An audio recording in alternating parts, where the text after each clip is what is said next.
ተስፋ ቆርጠው ልባቸው በሐዘን ዝለውና ግራ ተጋብተው ከኢየሩሳሌም ወደ ኤማሁስ የሚጓዙ ሁለት ሰዎች። መንገዱ ረጅም፣ በረሃው ሞቃት ቢሆንም በልባቸው ውስጥ ያለው ሐዘን ግን ከዚያ በላይ ያቃጥል ነበር። በዚህ ረጅም መንገድ ላይ አንድ እንግዳ ሰው ተቀላቀላቸው። ይህ እንግዳ ማን ነበር? ልባቸው ውስጥ በመንገድ ላይ ሲቃጠል የነበረው ለምን ይሆን? ዛሬ የኤማሁስን መንገደኞችን አስደናቂ ታሪክና የታዩትን ታላቅ ምስጢር አብረን እንመለከታለን። ውድ የወንጌል ሚዲያ ቤተሰቦች እንደምሰነበታችሁ፣ እንኳን ለትንሣኤ 3ኛ ሳምንት ለኤማሁስ መንገደኞች መታሰቢያ ቀን በሰላም አደረሳችሁ። ጌታችን መድኃኒታችን ኢየሱስ ክርስቶስ ከሙታን ተለይቶ ከተነሳ በኋላ ለደቀ መዛሙርቱ ተገልጦ ተስፋቸውን እንዴት እንዳደሰና ምስጢረ ትንሣኤን እንዴት እንዳበሰረ የሚያሳይ ድንቅ ታሪክ ይዘንላችሁ ቀርበናል። እስከ መጨረሻው ድረስ አብራችሁን ቆዩ። ከወደዳችሁት ላይክ አድርጉ። ለቻናላችን አዲስ ከሆናችሁ ሰብስክራይብ እያደረጋችሁ ቤተሰብ ሁኑ። የኤማሁስ መንገደኞች ከኢየሩሳሌም 60 ምዕራፍ የሚርቀው ወደ ኤማሁስ መንደር ጸጥ ባለው አሸዋማ በረሃ ረጅሙን መንገድ ተያይዘውታል።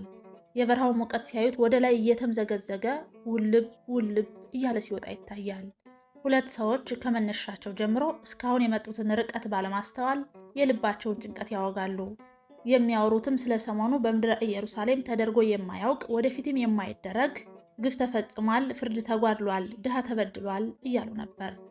ሰዎቹ የፀሐዩን ግለት፣ የመንገዱን ርቀት፣ ረሃብና ድካሙን ረስተው ስለዚያ በግፍ ስለተገደለው ደግ ሰው ያወራሉ። አብሯቸው በቆየባቸው 3 ዓመታት ውስጥ ያዩትን የተለየ ፍቅር፣ ቸርነት፣ ትህትና፣ ደግነት፣ ታምራት እያሰቡ ከአንደበቱ እንደ ማር የዘነበ ያስተማራቸውን የጣፈጠ ቃል እያውጠነጠኑ ይነጋገራሉ። ፍቅሩ እንደ ልክፍ ተጠናውቷቸው ስለሱ ከማሰብ አልወዘኑም። 60 ምዕራፍ እንደተጓዙ ያላስተዋሉት 3ኛ ሰው ተቀላቀላቸው።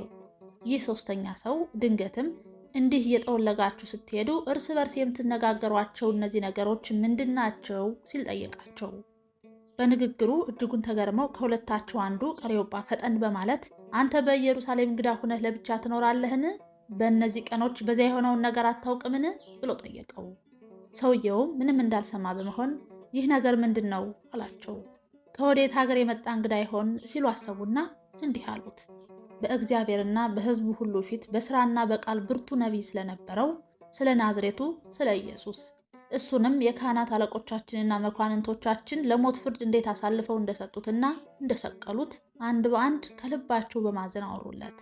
ንግግራቸውን ቀጠሉና እኛ ግን ኢየሩሳሌምን እንዲበዥ ያልነው እሱ እንደሆነ ተስፋ አድርገን ነበር።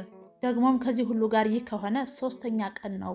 አስቀድሞ እንደሚነሳ የነገራቸው ቢሆንም አሁን ግን ሙቶ ከቀረ 3 ቀን እንደሞላው ነገሩት። ይህም ሰው ንግግራቸውን በጽሞና ያዳምጣቸዋል። በእስራኤል ሁሉ የሞት ወሬ ተሰምቶ እነሱም ተስፋ ቆርጠው ወደ መንደራቸው ኤማሁስ እየተጓዙ ነው።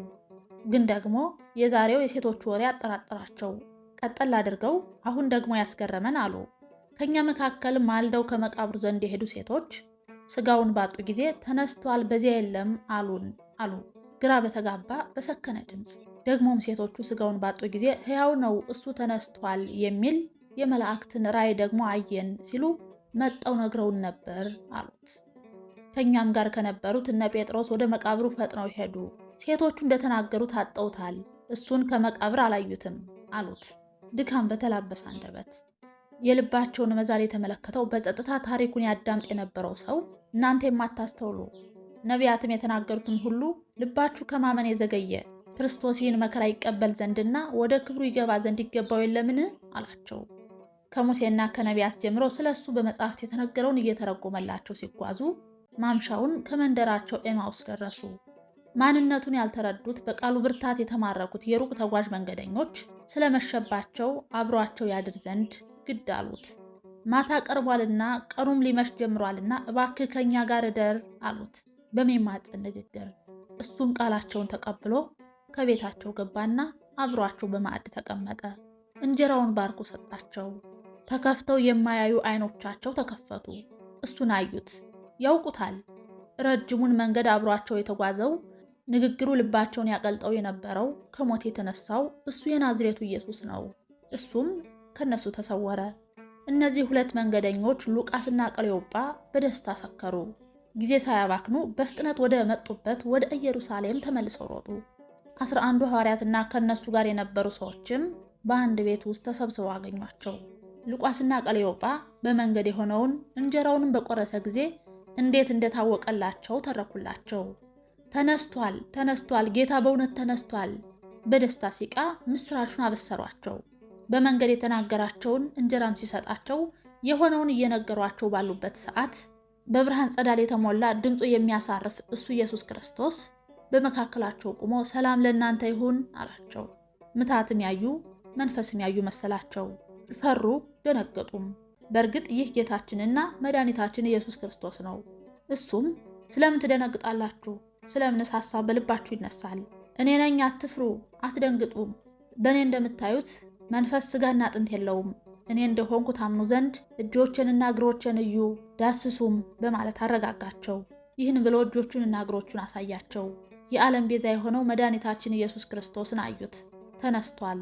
ደስታቸው እጥፍ ሆኖ በዓይናቸው ያዩትን ማመን ቸገራቸው። ልባቸውን ያወቀው አምላክ እምነታቸው ሙሉ እንዳልሆነ ተመልክቶ በዚህ አንዳችን ይበላላችሁን አላቸው። የተጠበሰ ዓሣ ቁራጭና የማር ወለላ አቀረቡለት። እምነታቸው ይሞላ ዘንድ ዛሬም እንደቀድሞው በመካከላቸው ተመገበ። አብሯቸው ሳለ በሙሴ ሕግና በመዝሙራት መጻሕፍት መከራ እንዲቀበልና እንዲነሳ የተጻፈው ይፈጸም ዘንድ እንደሚገባው ያስተማራቸውን ያስተውሳቸው ጀመር። ከእናንተ ጋር ሳለው በሙሴ ሕግና በነቢያት በመዝሙራትም ስለ እኔ የተጻፈው ሁሉ ይፈጸም ዘንድ ይገባል ብዬ ነገርኳችሁ ቃሌ ይህ ነው አላቸው። በዚያን ጊዜም መጻሕፍትን ያስተውሉ ዘንድ አእምሯቸውን ከፈተላቸው። እንዲህም አላቸው፣ ክርስቶስ መከራ ይቀበላል፣ በሦስተኛው ቀን ከሙታን ይነሳል፣ በስሙም ንስሐና የኃጢአት ስርየት ከኢየሩሳሌም ጀምሮ በአሕዛብ ሁሉ ይሰበካል ተብሎ እንዲህ ተጽፏል። እናንተም ለዚህ ምስክሮች ናችሁ አላቸው። የኤማሁስ መንገድ ታሪክ ክርስቶስ መከራን ተቀብሎ ወደ ክብሩ ይገባ ዘንድ ይገባዋል የሚለውን መለኮታዊ ዕቅድ ያስገነዝበናል። ጌታም ዛሬም በቃሉና በቅዱስ ቁርባኑ በሕይወታችን መንገድ ሁሉ አብሮን ይጓዛል። ለዛሬው እዚያ በቃን። ከወደዳችሁት ላይክ አድርጉ። ለቻናላችን አዲስ ከሆናችሁ ሰብስክራይብ እያደረጋችሁ ቤተሰብ ሁኑ። በቀጣይ በሌላ ቪዲዮ እስክንገናኝ ቸር ሰንብቱ።